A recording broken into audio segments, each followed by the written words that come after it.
All right, everybody, we want to tell you about a regional conference on health that is coming up. Very, very interesting topic and certainly has a lot of implications, and a lot of very interesting people are going to participate, including a friend of mine, Dr. Juan Rapadas, who I have not seen in several months. In many moons. So it's good to have you back, and it's good to actually have you involved in this very worthwhile activity, because this is a passion of yours, not only health on Guam, specifically mental health, but also health for our brothers and sisters throughout Micronesia. Which is an awesome thing, and thank you for having me here. Every 2 years, the Guam Psychological Association usually partners with agencies like the Guam Behavioral Health and Wellness Center, which is actually a branch of it is PEACE, which is the prevention branch. They're helping us put together this conference.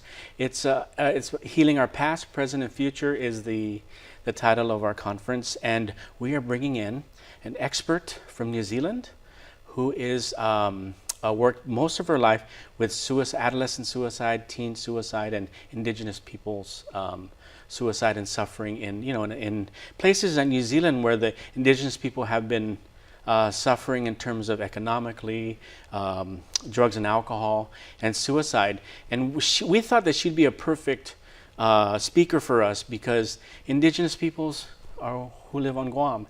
And when people heard about this, we have people from Palau, Hawaii, Marshall Islands, Saipan. They're all coming over here to listen to this wonderful speaker, Dr. Te Aho. I think she's part New Zealander, part Maori. And then on top of that, we have someone I think at the VA who's going to speak on PTSD on Chamorro veterans. So again, behavioral health. It's all about behavioral health. This conference, which we do every 2 years. Now, it's interesting, Dr. Rapadas, because when it comes to what we know about what might be the drivers for a very, very poor choice of words for suicide. Sometimes, for young people, it's peer pressure, unfortunate situations, and things like that. Is romance? Yeah, exactly. Like a lot of confusion, maybe. Is that a theme that is echoed across Micronesia and the broader Pacific? Yes, and I think being a teenager is hard enough as it is, a young adult, trying to settle yourself, trying to get yourself moving forward with your adult life. But unfortunately, a lot of our kids today and young adults, they are distracted.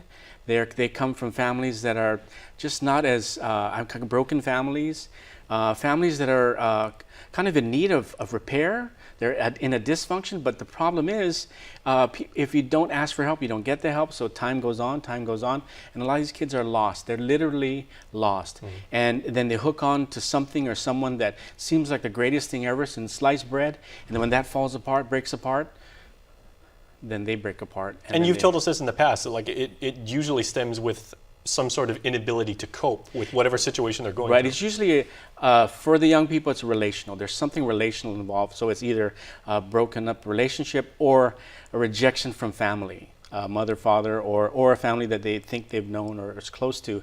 The bonds are so strong, so when they perceive an absolute rejection, they say, well, I might as well just end it today.